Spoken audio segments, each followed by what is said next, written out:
What's up, guys? Overtime win here. I feel like I only make these videos when Usmnt is on fire or something's going crazy.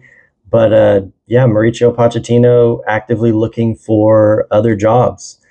It's 364 or it's 340 some odd days until the World Cup that we're hosting. The last one was a huge deal, 94, huge deal. Here we are about to host a World Cup again, and our coach is looking for another job. Our team is in shambles a little bit. I know we've got a couple results here and there in the Gold Cup, but yeah, I don't really like what I see. It makes a lot of sense now, the way that he seemed kind of detached from some of those abysmal results. He was looking for the door. He was looking for the exit. I don't know if he thought his head was about to roll. That would make sense. But otherwise, it's just incredibly bad form to be out looking for other jobs. So I'm going to put it to you guys in the comments. Who should we get? What should we do?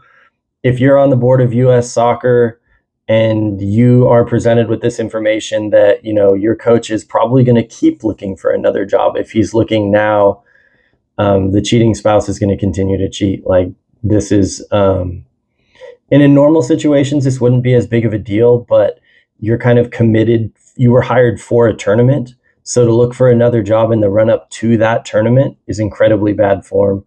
We've been over financially to get him. That's my other big concern, is just that we spent a lot of money. We reached to get him. He's a high paid coach.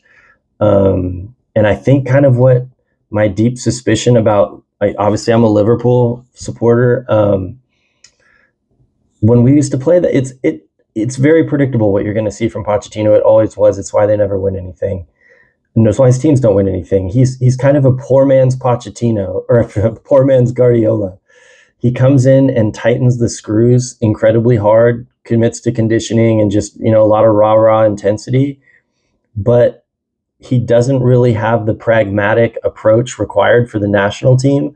I think when you look at like an Ancelotti who sits calmly on the bench, it's because he's got a brilliant plan that's playing out on the field. You don't have that, and you sit calmly while we get shellacked, and then we continue to play on the ground out of the back, even in moments where it doesn't benefit us. I think there's a lot of kind of Moneyball stats going on right now about playing out of the back is not always a winning proposition. I think so I'm going to go ahead and reveal kind of who I would go after if money was a concern, and that would be BJ Callahan. I think he had us playing the best soccer. I know it's an incredibly small sample size with, what was his record, like 4 wins, 5 wins, 3 ties, and no losses, but he got the ball moving in a way that is incredibly refreshing. I haven't seen it in a long time with the U.S., where they just play free and the ball flies out onto the wing to our strengths, to Pulisic, to Weah, to guys who want to skin people, not trying to force the ball on the ground through the middle with MLS guys or with guys who are just not the string pullers at their club. Weston McKennie's a great player. He doesn't pull the strings for Juventus. That's the harsh truth here. He does not pull the strings for Juventus. So it's important to know who these guys are and what you've got, and then just put the best team in the best formation to win. Anyway, that's my prediction, or that's my hope, is that if they do have to get rid of him and they do have to settle, if he does take another job, because if he interviewed for Brentford, he's going to keep interviewing. We need a plan B. I would love it to be a high-profile coach. It's kind of a dream appointment because you come in, it's kind of a Bruce Arena all over again, where it's like you're going to come into a team that, yes, we have expectations, but they're not going to fall on your shoulders because Pochettino's already fucked it up. You're now already working with damaged goods, so your expectations are limited, yet you've got this huge stage. You've got a really capable team that can totally go far. I mean, personally, I'm sure this is going to create some comments too. We're hosting the damn thing. It's at least semifinal or bust. If the Germany handball gets called, we're in a semifinal with that team. This team can go that far. We have to start coalescing, building these lineups, finding these formations.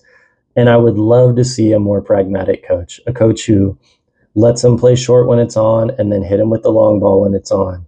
When we're outclassed maybe a little bit, then get crazy. Like, be the 2010 team. Have some grit. Be Jay DeMerit. Like, anyway, that's what I got, guys. Overtime Win signing out. Please smash that subscribe button, as they say. That means a lot to me. I'm going to try to make more of these videos as the U.S. kind of goes through, build up to the World Cup. I appreciate you guys. And yeah,